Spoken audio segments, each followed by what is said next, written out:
തലസ്ഥാനത്തെ ബസ് യാത്രകൾക്ക് പുതിയ മാനം നൽകിയാണ് പുതിയ ഓപ്പൺ ഡബിൾ ഡക്കറിൻ്റെ കടന്നുവരവ്. ഇലക്ട്രോണിക്സ് ബസ്സാണ് എന്നതാണ് ഏറ്റവും വലിയ പ്രത്യേകത. മുംബൈക്ക് ശേഷം ആദ്യമായി കേരളത്തിലാണ് ഇത്തരത്തിൽ ഒരു ബസ് അവതരിപ്പിക്കപ്പെടുന്നത്. മുംബൈ ആസ്ഥാനമായ സ്വിച്ച് മൊബിലിറ്റി എന്ന കമ്പനിയാണ് ബസ് നിർമ്മിച്ചിട്ടുള്ളത്. ബസ്സിൻ്റെ നിറം നവകേരള ബസ്സിൻ്റെ നിറത്തോട് സാമ്യമുള്ളതാണ്. ഒട്ടനവധി പ്രത്യേകതകളും ഈ ബസ്സിനുണ്ട്.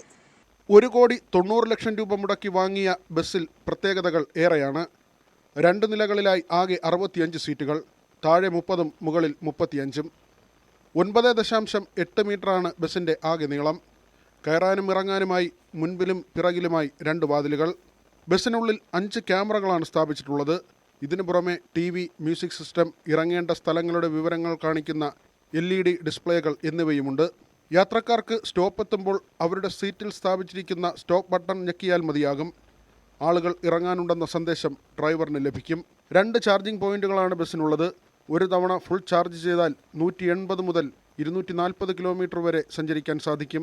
മണിക്കൂറിൽ പരമാവധി വേഗം 70 കിലോമീറ്റർ ആണെങ്കിലും ഇപ്പോൾ 60 കിലോമീറ്ററിൽ താഴെയേ സഞ്ചരിക്കൂ.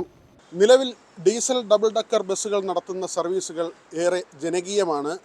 പരിസ്ഥിതി സൗഹൃദമായ ഈ സർവീസും ജനങ്ങൾ ഏറ്റെടുക്കുമെന്ന ഉറച്ച വിശ്വാസത്തിലാണ് KSRTC. അരുൺ പാലോടിനൊപ്പം VV വിനോദ്, ന്യൂസ് 18 തിരുവനന്തപുരം.